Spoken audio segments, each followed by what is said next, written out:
in Medina, a younger brother came up to me. The brother's from New York City. He never knew me, but very similar. He heard a lot about me, so much. Mufti this, Mufti that, Mufti, Kala. So he walked up to me and he said, I've heard things about you, but I never got a chance to ask you personally to your face. And I would like to ask you. So he was much younger than me. He was much younger than me in studies and in age. I humbled myself. I had a sandwich. I said, would you like something to eat? He said, no. He said, I don't want nothing to eat. That's fine. So I sat down and I said these following words to him. I said, number one, much of what you hear about me is true. Number two, much of what you hear about me isn't true. And number three, some things you'll hear which is half and half and misconstrued information. I didn't defend myself. I didn't clarify anything. I told him, I said, you as a student of knowledge, it's your responsibility to find out the truth for yourself by yourself. And you figure out and make your own opinion. As far as you being a yes man, listening to this one for me or against me, I said that goes against the purpose of your studies. So about a year and a half went by. The brother kept studying and he left a certain group. I won't get into the names of the people, but he left a total group. And the brother became from my close friends and people that I tutored and taught in Medina. And he says, Mufti, the day you asked me for that sandwich, he said, I was starving. He said, I was hungry. He said, I was hungry. But I didn't want to take nothing from you because, the people had told me that you were like, shaitan. I'll take nothing from you. It's not food. That's what he said. He said, Allah, he said, the sandwich looked so good. And I wanted something, but I just couldn't take it. I don't know him. The point I'm trying to get to is that there are things that you will hear about me. And, it's really sad that me personally, I traveled to another country and it's this big thing. Like Aisha radiallahu anha said, okay, when the munafiqeen accused her, what they accused her of, she says, I thought that I was much smaller for Allah to send down Quran about. That's what she said. I'm not that significant. So therefore, what you hear about me, much of it, as I said, is going to be true. And much of it is a lie. And then there are other things in which is what? More than one way of looking at it. So let's deal with the first part, things that are true about me. Did Mufti say this? Does Mufti go to these type of masjids? Did Sheikh Fulan say this about Mufti? So on and so forth. We say much of it is true. Without a doubt, much of it is true. However, just because it's authentic information doesn't mean that I'm wrong or he's right and I'm wrong. Doesn't mean that. As you said in the sciences of hadith, we have hadith that's sahih. That does not mean that the hadith is used and understood properly. It doesn't mean that. It being sahih, authentic information, that's only the first step. That's the first step. Authenticating the information. The next step is looking into the information, analyzing it. Now, Mufti supposedly said this statement. Tayyib, la ba's. That's the first level. The next level is something that's a blatant lie, such as what I mentioned in that video, and other things. That was just a small piece of many things. As I said in the video, people have been talking about me for years, and I knew that, and I turned away from that for several reasons, as I clearly mentioned in the video in the first couple of minutes. So therefore, that which is a clear lie, we don't even have to deal with. We can just throw that out. I believe everybody, we can just discard that. Okay? And last but not least, is that which is correct, but the information has been misconstrued, and a person's tafsir has been placed on it. So therefore, the whole entire asl of the concept of the science of al-jarh wa ta'deel. Before we even go that far and speak about that, and what's suitable for the layman Muslim, and so on and so forth, we say is that if, as I told Brother Ja'far last night, if I said this and I was wrong, if I said this and I wasn't wrong and I was right, and they who criticized me, if they were mistaken, that's a band-aid on a broken arm. And that is because for many years, I personally removed myself from several brothers willingly before they started warning against me openly, and before Sheikh Fulan said this and Sheikh Fulan said that. I myself cut off several brothers. And the reason why I did, two reasons. Number one or three is because I had learned, if I'm wrong, I could be wrong, but me, myself, I had conviction in my heart, is that certain things that we were believing and saying and practicing were incorrect. Islamically, wrong. Not khata. It's not right. Number two is because spending years overseas, alhamdulillah, not 2 years, not 4 years, not 5 years, over 11 years, I had, as I said, matured. And I had grew and I had learned certain things and certain practices, and it was unbefitting to be around certain people. They were pulling me back, okay, as far as maturity. And number three is many brothers that I were, comfortable with and friends with, I had learned and discovered that they were stabbing me in the back and talking about me behind my back, sitting with me. Mufti, teach me this, ask me this, and they would talk about me behind my back. Okay, so the concept of envy, jealousy, backstabbing, that's something where I'm from and how I was raised is intolerable. I can never tolerate a person that has two faces, a person that's a backstabber. I could be a brother, may be a fornicator, a brother may be this, he may be that, but someone that's fake, that smiles in your face and asks you for help. I have brothers now that talk about me like dogs still from some of my books. Benefited from me tremendously, okay? So the point is, I chose what? To remove myself from all of those type of brothers. So therefore, me being away from them and being inside of their circle, I'm now considered as an apostate. An apostate is to be executed. Why? What does that hadith mean? Man baddala dinahu faqtuluhu. He who changes his religion, kill him. Why? Because whenever a person leaves a group or community, in most cases, it's going to be animosity. And it's going to be inside information that he has about the group. So therefore, this person is now a threat. He's a threat. He was one among us, and not just a normal person, but he was elite. Okay? Well, they say, you said, I'm not a mufti, this nickname. I had that for years. Seeking knowledge, studying, learning, all of that for years. So they knew my level, my status, what I had. They knew that for years. When I was among them, they knew that. So the fact that I left them willingly, I wasn't kicked out, I left them willingly, they knew that it was going to come a time which we're going to have to get rid of him. And that's because he posed a threat. He's learnt, he's inside, now he's outside. He's not a person who doesn't read, who doesn't listen. He knows the dalil for us and for against us. So therefore, it was inevitable for they started talking about me. Let alone the classes that I gave, alhamdulillah, the many places that Allah has allowed us to go to, and the benefit by Allah's permission that Allah has allowed. So I knew it was inevitable. So people would talk, people would gossip, people would say things about me, and I knew it, but I turned away from it. Okay, I had brothers, we were close friends. Brothers, I used to play with their children. Our wives knew each other. They won't even speak to me. They'll walk right by me in the Prophet's masjid, literally. Or we'll be sitting, he's okay with you. He'll give salams to you, he'll shake your hand and walk right by me. So I knew that. So that wasn't a problem. So, leading up to the specific question now. Okay, the lecture that took place. You can't understand the present until you understand the past. What was so controversial about that lecture, that conference? All right, we're not going to get into the mentioning no names of sheikhs. We don't try to disrespect any scholar. Is that a scholar said, don't invite this person and don't invite that person. And if you do invite that person, then take my name off the flyer.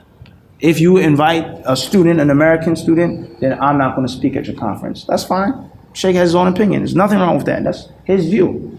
So therefore, the brothers who were putting together the conference, and this conference was considered to be a big, large conference on the East Coast of America for Salafi brothers. It's a big conference. So you have people, you have money involved, fame, popularity, women status. It's a big conference. And anyone who's anyone is on this conference. And anyone who's not on that conference is not on the big platform. So this is very important now. So in the past years, several brothers were on that conference. And for one reason or another, the brothers in the administration, they decided we're not inviting these brothers, but we're going to invite these brothers. For one reason or another, whether they have more qualifications, whether we're tired of that.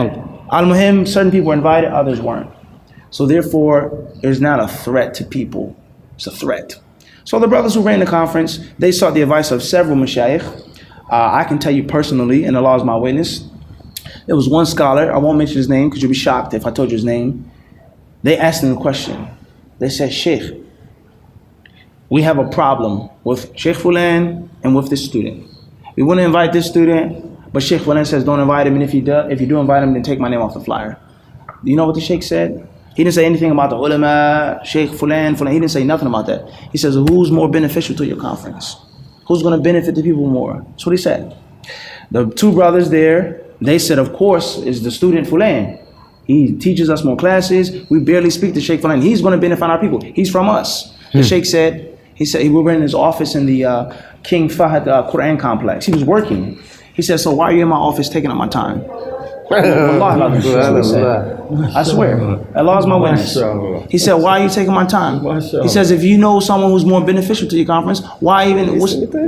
So they said, but Sheikh, no, he's a Sheikh and it's Sheikh Fulan. He says, but you yourself say this is more beneficial. You just contradicted. So what happened was, they said, but the Sheikh is angry and so on and so forth. And we're not going to get to no other side issues. We want to stay objective. The Sheikh said, the next step is, he says, okay. He says, well, I have an idea for you. He said, well, you should invite student Fulan. Don't listen to Sheikh Fulan. That's what he said. He says, don't listen to him. He didn't disrespect him. He didn't say he was right or wrong, but he said what? He says, don't listen to him.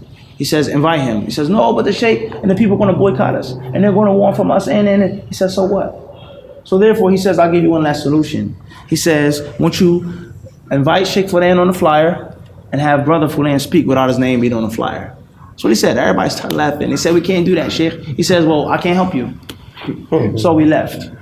And then they went and they visited several other scholars, and all of the scholars, they all said the same thing. Invite Fulan, don't worry about what Sheikh Fulan is saying.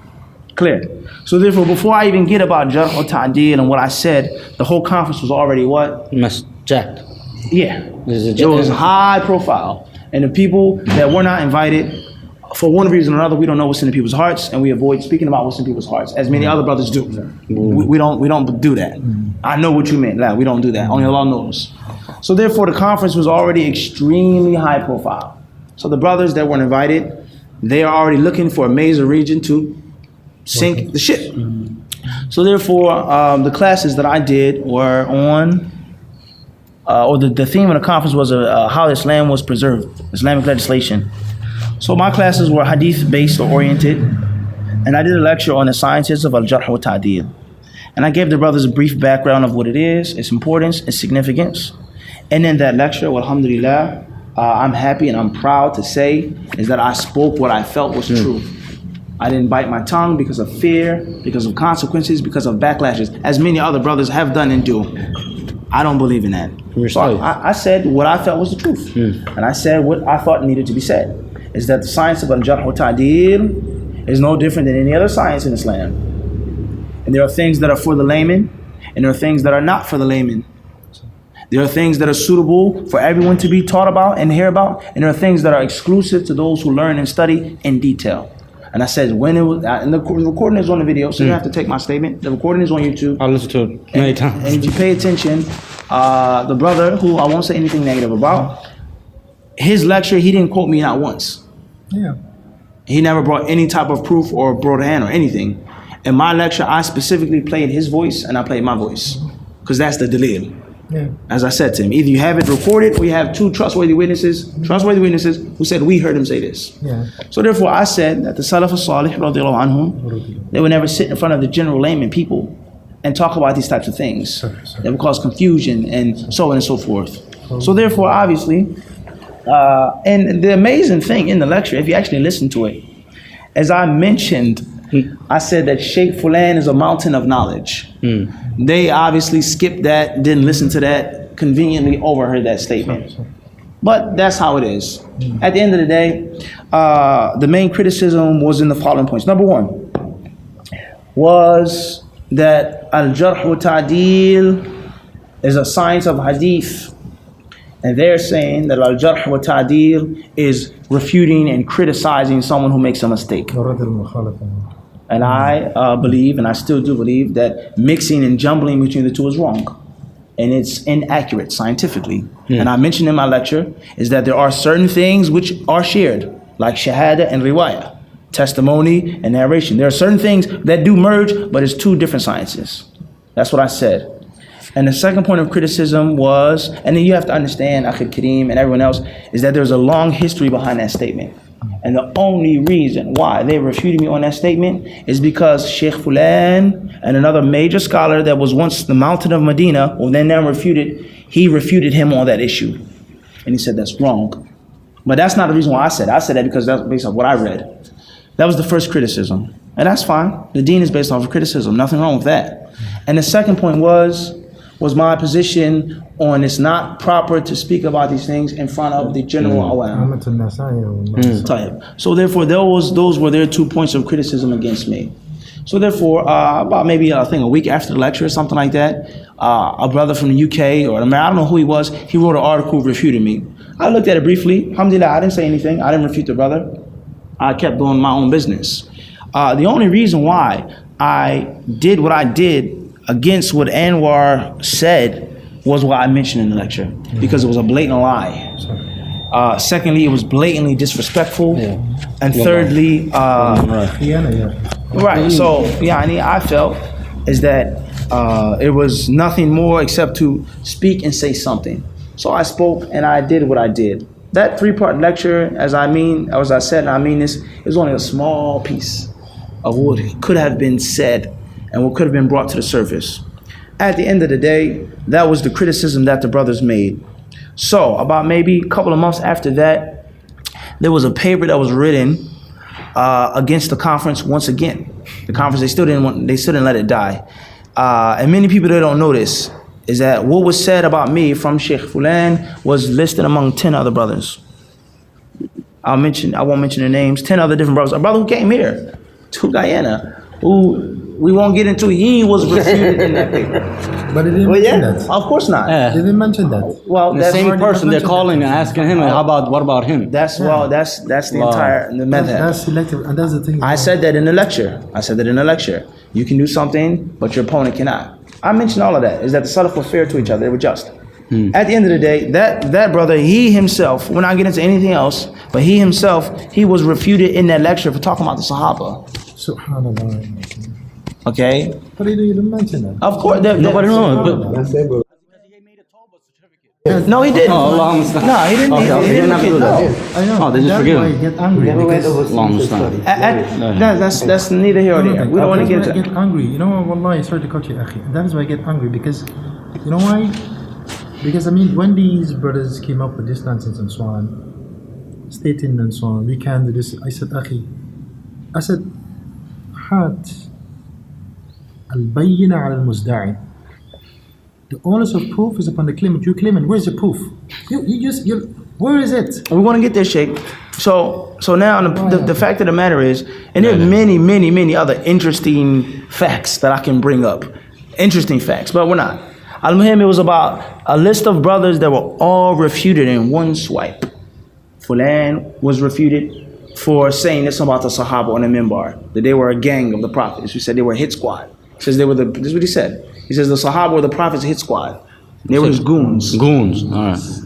Al-Muhim. Another brother was refuted because he didn't call this person an innovator.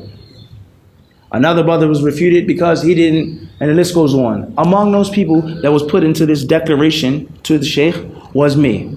And my statement that the science of al-jarh wa ta'deel is not to be thrown down the throats of the general people. And also, the first point is that there's a difference between refuting someone who makes a mistake and the science of hadith. The noble Sheikh, in that declaration, he said in a few brief words, less than a couple of sentences, he said that, now listen very carefully to the words of the Sheikh now. And we're not going to get into was the Sheikh right or wrong, because the deen is the deen. It's not about a man. It's not Christianity. It's not Jesus. Okay? It's Kitab and Sunnah. But I'm trying to make a point to show you how far these people are from their own principles and how contradictory they are to their own values. The Sheikh, in that declaration, he never ever said I was an innovator. He never said I was a person of innovation. He never said I was a deviant. I know, sir. He never said don't take knowledge from me. Yeah, sir. He said the words of the scholar, and this is for argument's sake. We could say that we feel that he was wrong based off of dalil. However, for argument's sake, he said akhta. He said you made an error. You said something that was wrong. The Sheikh, with all due respect, he brought his humble evidence to support his view, and he said that you made a mistake. He says wa khalafta sawab. The words of his mouth. He says he says you went against that which was true. So let's take this premise. This is the noble Sheikh. This is what he said. His declaration, among the other brothers as well, because based off of that declaration, Fulan shouldn't be teaching either, because he was, and what he said was worse than what I said. He talked about Sahaba. if you want to get, technical. But we're not going to go that far. The point is that that's what the sheikh said. I never said anything ill about the sheikh. I never made any type of visiting or videos or nothing about the sheikh. I left it as it was for other reasons. And that is because what I mentioned to you earlier, there was years that went by that I had did what? I removed myself from certain circles. So therefore, that which they say about me, somebody may say, Mufti doesn't visit the Salafis. He doesn't go to the Salafis. Or he's not with the brothers, they may say this. Or he goes to deviant masjids. His masjids are deviant. These masjids are the Ikhwan al-Muslimin, and so on and so on and so on and so forth. La bas. I'm going to tell you now, as your brother, your younger brother in Islam, and your brother in Islam to all you brothers, is that many things that people say about me, as I said, are true. But I can only do what I believe is correct. If I've studied, and if I learn, and if I feel that it's not only permissible, but obligatory to go to a certain masjid or a certain place, I have to do what I feel in my heart. If I'm wrong, then that's between me and Allah subhanahu wa ta'ala. And if I'm right, then that's Allah's blessing. I cannot, and I say this to you, Akhi, and I will not make myself a person who lets another man think for me. Alim, student, imam, sheikh, impossible. And that's how my mother raised me. That's what my father told me. No one is to think for you. You think for yourself. If you're wrong in what you think, that's better than you being right upon following the next man's view. And the way of the Salaf al-Salih, radiyallahu anhum, in these issues, we can give a whole entire lecture on this. Don't follow. And we're not going to, I'm just telling about myself. That's it. So therefore, you may hear something about me. They may say, Mufti, he teaches in this masjid in New York City. Or he's with this brother. Maybe I am. But I can only do based off of what I feel is right. So there are things I said that are lies. And there are things that are true. And I only do them based on what I feel is right. Okay? Why don't I speak to this brother? Why, Mufti, why don't you not with the brothers? Let's turn the opposite side. Do the brothers contact me? Do you extend your arm to me? Are you friendly to me? Do you think I'm going to go and sit and drink tea with you and you talk about me like a dog? That just doesn't make any sense. So therefore, that's what I feel. That's my position. I feel that what I said in that lecture, and it's not based off of arrogance or me being conceited. I feel that what I said was the truth. And I feel comfortable for meeting the law with that on Yom Al-Qiyamah, based off of the evidence that I have been taught. Okay? Me personally, I don't know how things are in Guyana, but in America and the UK, the people, they have a craze with writing papers of repentance. Recant your statement and write it in a piece of paper. And have two people witness it, and I don't believe in that. I don't believe that that's from Islam. I don't believe that that's from the way of Ahlus Sunnah wal Jama'ah. And as I said before, if I'm, whatever you want to call me, I am not getting on my knees and making 2 rak'ah to any man. If I feel that I made a mistake, it's my Islamic obligation to take it back. It's my Islamic obligation to recant it. I am. This one. Yani, if I feel that I made a mistake, it is my Islamic obligation to humble myself. There's no problem with that. However, the fork in the road is that tawbah is ibadah. And ibadah has to be sincere. You cannot recant something or make a repentance for something that you feel is right because of the advice of a person. It doesn't work like that. Yeah, Sheikh, with all due respect, I respect your advice. I don't agree. That's the fork in the road. So I cannot take back a statement on Jarh wa Ta'deel. We're not going to get into the other issues between me and them and the jealousy and the envy and all of the backstabbing. But on this issue, I can't take back a statement that I don't feel I'm wrong in. And if you can prove to me and convince me with the clear evidences that what I said was wrong, I have no problem with taking it back. It's just that simple. And Malish, last thing, and that is my stance as a person is that I don't care if 50 million people boycott me, if these people talk about me, I do not care. Because I'm not throwing away my values. And from my values is what I believe is the truth, is what I stick to. If you don't like me, if you don't give me salams, if you walk by me, if you gossip behind me to my back, it doesn't bother me. That's how I was raised as a person. I may be wrong in that. Maybe I'm wrong in that. But that's me as a person. That's what I'm saying openly. You're all witnesses. I'm not affected by another man liking me or disliking me. I'm not affected by another man giving me a hug, or that doesn't bother me. Malish, I'm sorry. That I'm not. And many other brothers, I've seen brothers that have said out of their mouths, I believe Sheikh Fulan's wrong. but I'm going to follow his advice. I believe that brother Fulan is wrong, but to keep the brother, la. There is no, why do we refute the Ikhwan Muslimin? Brotherhood upon falsehood. So I don't believe in that. And frankly, wallahi akhi, if I went to a place or a center, and if I came to Guyana, if I just visit and stayed in the house and read my books and drank my tea, I would be happy. I don't need a friend. I don't need a grown man to give me a hug and a kiss and say, Mufti, we accept you. Mufti, we're going to take from your knowledge. I don't have to beg anybody to give them knowledge. So that's the summary of it, the summary. Malish. You don't have to agree. I don't expect you to agree, but that's just a piece of the story. Allahu A'lam. In relation to the point that you mentioned, in relation to the agreeing and disagreeing, as Imam Malik had mentioned, that everyone's opinion is subject to be accepted or rejected, and he pointed to the grave of the Prophet Sallallahu Alaihi Wasallam.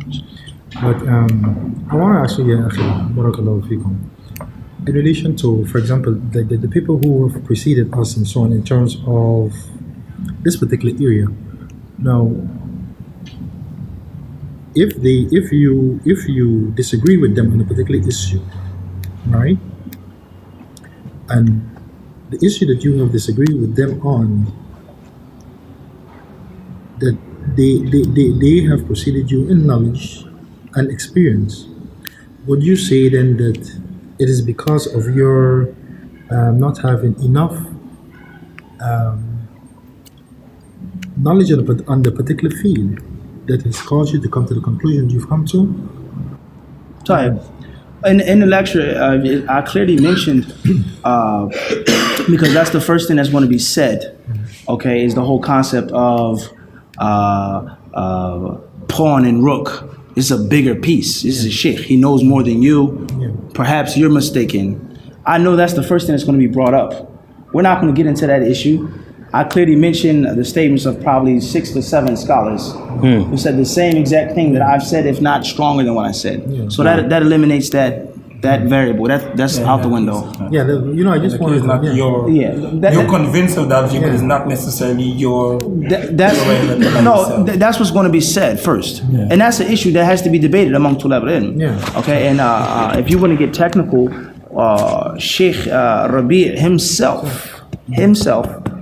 I'll give you something he was asked about once. Listen to this. There was a book that I bought once, and later on I bought the tape. This is when we were using tapes. And there's questions about ruqya, about making ruqya on people. And they asked the sheikh the question about reciting Surah Al-Fatiha over water. Reciting Surah Al-Fatiha over water and drinking the water. Is that permissible, and is that a means of ruqya? You know what the sheikh said? He said, no, that's not from the sunnah. He said, you can't do that. The questioner said, but Ibn Taymiyyah said it, and Ibn Qayyim.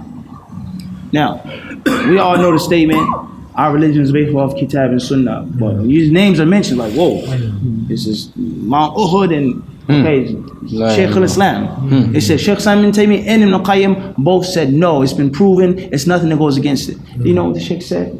He said, Shaykh al-Islam, Ibn Taymiyyah, Ibn Qayyim, he says, they taught us not to follow men, and to follow what we are convinced with and we believe is the haqq. So therefore, for hypothetical purposes, if Sheikh Rabi' can go against Ibn Taymiyyah and Ibn Qayyim, why can't I go against Sheikh Rabi'? And he was my teacher. For argument's sake, he said, Sheikh Rabi', he said one day, another time, we were in the Masjid Quba. It's about maybe 9 years ago. This was my first year of college in Hadith. He was asked a question in which the Lajna Da'ima, the Kibar ulama of Saudi, and he said, no, I differ. And you know what he said? He said, Lajna Na'ima. That's what he said in front of everybody. In other words, I don't care who they are. We follow what we believe is the haqq. So therefore, just as the Sheikh said that we were taught by these great ulama not to blindly follow them, I say, Sheikh Rabi' taught me not to blindly follow him.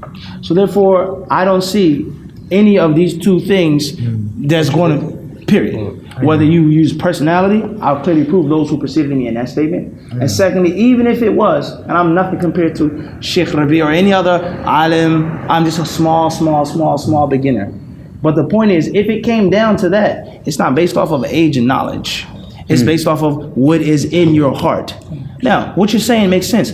Someone who's older than you, has more knowledge, perhaps you need to slow down and listen to what he's saying. He has preceded you in this. There's no doubt about that. However, there's certain things. Once you have yaqeen in, there is, just like my father, he can give me advice, but I believe in my heart that it's wrong. So therefore, that's the core issue. So therefore, in the video, if you clearly look at it, I excluded all of those things. Okay, I brought the kalam of, because unfortunately is that people, they make the Deen of Islam a religion of names and personalities. Okay, that's a long problem. But al-muhim is that in the video I clearly mentioned the kalam of Sheikh Abdul Muhsin al-Abbad, who was the teacher of Sheikh Rabi'. I clearly mentioned the kalam of Sheikh Saleh al-Fawzan, Sheikh Saleh al-Luhaydan. I mentioned the speech of all of those major ulama. And when that speech was brought to those noble brothers, they said, you know what they said? They said one or two things. And this is the games that we play. Sometimes, or some brothers, they said, oh, those ulama, they've been refuted for that. Wallahi, that's what the brother said. I swear by Allah. He says the permanent committee of scholars, they've been refuted for that statement. He's saying that. This is what he said. I have my witnesses, I can bring you the proof. Where is that? Why are those scholars? I haven't heard them being refuted. What? But that's one concept. And next concept, another brother, he says they didn't mean what he meant. How do you know? They said the exact Sheikh Saleh al-Fawzan, if you listen to the recording, okay, and that was another inaccuracy that he made, that I was spreading the kalam. I wasn't talking about Sheikh Fawzan. I wasn't promoting anything about him. I brought the speech in which he said that this what he said. That's not saying what I said. He said that al-Jarh wa Ta'deel is in the graveyard. It's dead. It's going with those ulama. What interpretation can you give to that statement? And all I said was they didn't talk about it in front of the general people, and it was from the sciences of hadith. So it's no way, akhi, it's no way possible. You can refute me on other things, that's fine. As I said in the lecture, you can refute me on other things. But on this issue, is one or two issues. Either I'm right and Sheikh Fulan is wrong, or Sheikh Fulan is right and I'm wrong, or at least even if I'm wrong, I have people that came before me from those ulama who said what I said, if not more. So how can you refute me on those grounds? I'm blindly following those scholars. Then what? What are you going to say? And that's why the brother never responded to the video. And the video is almost 3 years old. And he's never going to respond because he can't. Let alone the lies, let alone all the other things that I brought and clearly put him in a box with and taped up the box. He can't come back. And his brothers, those friends, all those people that I mentioned, they didn't say anything because they all knew. And from the foul odor of these people in this way is that they are oppressive. And when they are wrong, clearly, blatantly wrong, they don't take it back. But when their opponent outside of their circle is wrong, they force him to take it back. That's unjust. It's unjust. And I said to him on the video, at least as a Muslim, am I still Muslim? I asked him, okay, I'm not Salafi, no problem. I'm a deviant, I'll accept that. But am I a Muslim? Is it permissible for you to lie on me and make things up? The brother didn't contact me, he didn't call me, he didn't email me, he didn't send me a message, he didn't say anything because he's accepted and I'm rejected. And that's a big, long issue in itself. We're not going to get into it. The point is, that's what happened. And as I said before, if you get rid of the Jarh wa Ta'deel thing, you get a lecture today. it's still going to be what? I'm still not in their circle. SubhanAllah. It's the bottom line. Malish. It's not just for me being convinced. I know the didn't want. That is why I had to tell you. Then you better come let him represent himself. I told brothers, and that's why I went to them, I talked with them. I said to them, Akhi, that this is not from the way, the uslub al-da'wah. This is not from the manhaj of the Salaf. You understand? I told them that and so on. And still yet, you know, I said, how are you going to, you know what I mean? And because Akhi, he shouldn't be the leader of the. No, Akhi, no, please. I tell you, please, no, but let me tell you, because he got more knowledge than I mean, Akhi, I know of, you know, one I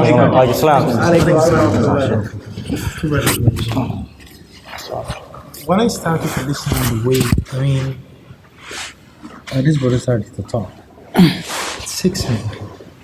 started to bring a lot of the principles of the ulama, and it had nothing to do with The topic at hand. Exactly. That's the whole way. And I sent this brother, I think I might still have the text on my phone. I have it. I said, Akhi, I haven't seen an iota of dalil, of proof. And this thing here, Akhi, that this brother has gotten himself to, Akhi, he started to put this one off and this one is this. Akhi, I'm the contemporary of these brothers, and so for sure that you would know them. Abu Usama, I know, and Abu Abdurrahman Shakir. I can remember thinking by myself, Abu Usama, we were sitting, I think it was in Masjid al-Nabawi, and Abu Usama and Abdurrahman Shakir, they were discussing an issue. And Abdurrahman, we saying, Akhi, but Sheikh bin Baz is saying this here, but, and he said, no, and he was like, I'm not, I find this, and he was like, really like disagreeing with what, but you find that this here is like strange what the Sheikh is saying this, but Abdurrahman Shakir was saying this. I can't remember exactly, but I can remember he was saying then that Sheikh bin Baz was mentioning this, and we respect our scholars and so on. But Abdurrahman Shakir was saying that, Akhi, but I find something that is contrary to what he's saying. And this is the same pattern. Subhanallah. You know what I mean? So Imam Ahmed, what did he say? He says, عجبت من قوم عرفوا الإسناد وصحته يذهبون إلى رأي سفيان. He says, how can the people hear of the hadith and it's authentic and then they take the opinion of Sufyan ibn Uyayna? And the list goes on. These are small issues, Sheikh. With the core, the core issue is very serious. Okay, what is Iman? Okay, actions and are the actions from Iman? Can I do whatever I want to you? And just because I'm acknowledged to be in a group, that's wrong, Yahi. You can't do that. And if I says if I'm wrong, if I was mistaken, there's nothing wrong with that. But alhamdulillah, you can't just do whatever you want to me.